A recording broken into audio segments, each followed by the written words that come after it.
नाम द्वितीयो भीम एव च पूर्णप्रज्ञस्तृतीयस्तु भगवत्कार्यसाधकः चित्रैः पदैश्च गम्भीरैः वाक्यैर्मानैरखण्डितैः गुरुभावं व्यञ्जयन्ती भातिश्री जयतीर्थवाक् अर्थिकल्पितकल्पोऽयं प्रत्यर्ति गजकेसरी व्यासतीर्थ गुरुर्भूयात् तस्मदिष्टार्थसिद्धये परैरपहृतां मूलरामार्च गुरुवनुग्रहात् येनानीता नमस्तस्मै रघुनंदन भिक्षवे तपो विद्या विरक्त्यादि सद्गुणौघाकरानहं वादिराज गुरून् वन्दे हयग्रीव पदाश्रयान् पूज्याय राघवेन्द्राय सत्यधर्म रताय च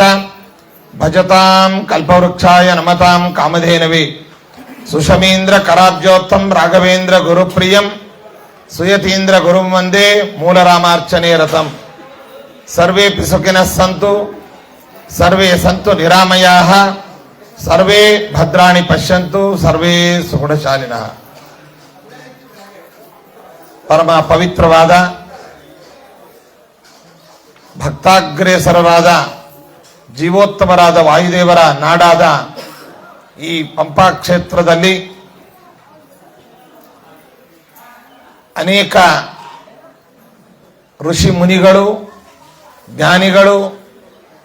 ಪೀಠಾಧಿಪತಿಗಳು ಸಾಧು ಸಂತರು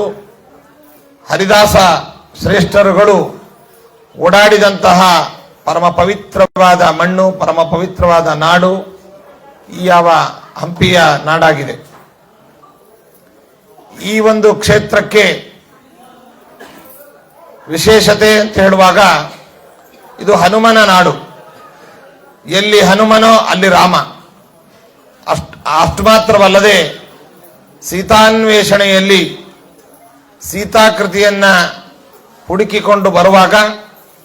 ದಂಡಕಾರಣ್ಯ ಒಂದು ಈ ಯಾತ್ರೆಯ ಸಂದರ್ಭದಲ್ಲಿ ಸ್ವತಃ ಮರ್ಯಾದಾ ಪುರುಷೋತ್ತಮನಾಗಿರ್ತಕ್ಕಂತಹ ರಾಮಚಂದ್ರ ದೇವರು ಈ ಪ್ರಾಂತಕ್ಕೆ ಆಗಮಿಸಿರತಕ್ಕಂತಹ ಉಲ್ಲೇಖ ರಾಮಾಯಣಗಳಲ್ಲಿ ಮತ್ತು ಮಹಾಭಾರತದಲ್ಲಿ ಅದೇ ರೀತಿಯಾಗಿ ಇತರ ಇತಿಹಾಸ ಗ್ರಂಥಗಳಲ್ಲಿ ಕೂಡ ಉಲ್ಲೇಖಿತವಾಗಿದೆ. ಇನ್ನು ಈ ಕ್ಷೇತ್ರದ ಮಹಿಮೆಯನ್ನ ವೇದವ್ಯಾಸ ದೇವರು ಪುರಾಣಗಳಲ್ಲಿ ಮುಕ್ತ ಕಂಠದಿಂದ